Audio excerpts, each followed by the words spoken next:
Power star Pawan Singh के गाना जौन बा के परिछावन में साजिश के तहत वो गाना के भसा दिहल गईल। हम बता दी कि गाना के एक दिन बीत गईल बा अभी मात्र 5 लाख व्यूज बा, यानी 1 मिलियन व्यूज नहीं है। पावर स्टार पवन सिंह के गाना के साजिश के तहत जौन बा कि गाना के फ्लॉप करावे के साजिश हो रहा बा। हम बता दी कि गाना अपलोड भर हुए ओकर बाद गाना के डिलीट करके फिर से अपलोड करे के कहीं ना कहीं यही के वजह से व्यूज बहुत ज़्यादा गिर गई बा।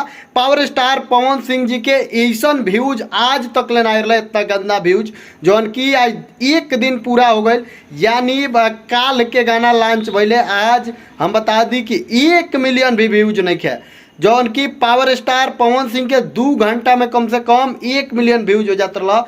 पूरा दिन में 2-2 मिलियन 3-3 मिलियन व्यूज हो जाता रहा। वो पावर स्टार पवन सिंह के बड़ा हाल एकदम बदतर हो गई बा। पावर स्टार पवन सिंह के गाना के केहू पूछत नहीं है, जौन गाना पावर स्टार पवन सिंह के ट्रेंडिंग में आ जाता रहा, आखिर वो पावर स्टार पवन सिंह के ऊ प्यार दुलार काहे नहीं के मिलत। पावर स्टार पवन सिंह के जौन बा कि अब लोग अपना दिलो दिमाग से उतारे के चाहता, लोग अपना दिलो दिमाग से उतार रहा बा। इससे हम ये बात कहतनी कि उहे पावर स्टार पवन सिंह जौन कि एगो गाना आवते ट्रेंडिंग में चल जाता रहा, जब गाना रिलीज हुई ओकरा बाद ट्रेंडिंग में चल जाई, लेकिन अब वही पावर स्टार पवन सिंह के गाना अब जौन बा कि पूरा एक दिन में मात्र 5,80,000 व्यूज गई बा, यानी 6 लाख व्यूज गई बा। माने ई कहीं ना कहीं पावर स्टार पवन सिंह के खातिर चिंता के बात बा। यही पर पावर स्टार पवन सिंह के ध्यान देवे के चाहिए, काहे कि व्यूज एक बार गिर जाई तब फिर व्यूज हम बताएं कि चढ़ावे में बहुत दिक्कत हो।